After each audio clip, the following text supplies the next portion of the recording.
সব বেঈমানদেরকে, মুনাফিকদেরকে, কাফেরদেরকে, মুশরিকদেরকে আল্লাহ রাব্বুল আলামিন আমলনামা বাম হাতে দিবেন। কোন হাতে?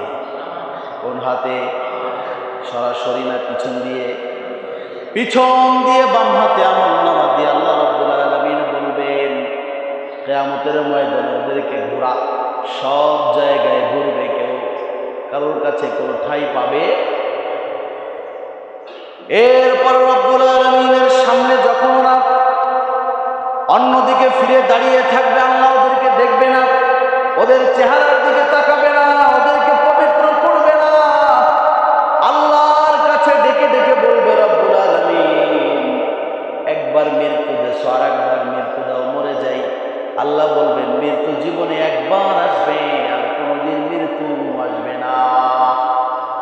ওয়ালাম আদরি মা হিসাবিয়া।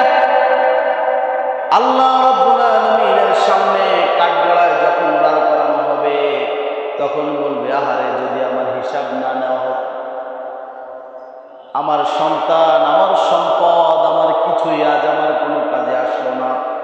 সব কিছু তার থেকে দৌড়াতে থাকবে, পালাতে থাকবে, সন্তানগুলো পালাবে, স্ত্রী পালাবে, কেউ কোনো উপকারে তোমার আসবে না। তোমার নিজের উপকারে তুমি ছাড়া তোমাকে উপকার করার মতো কেউ থাকবে না।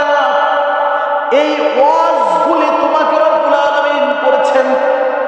আবার বলছেন ফালাইসা লাহুল ইয়াওমা হাহুনা হামিম ওয়ালা তুআমু ইল্লা মিন গিসলিন। কোন সাথী, সঙ্গী, বন্ধু, নেতা, কর্মী কিছুই তুমি ওই দিন পাবে, পীর, মুর্শিদ, বন্ধু, বান্ধব, স্ত্রী, কেউ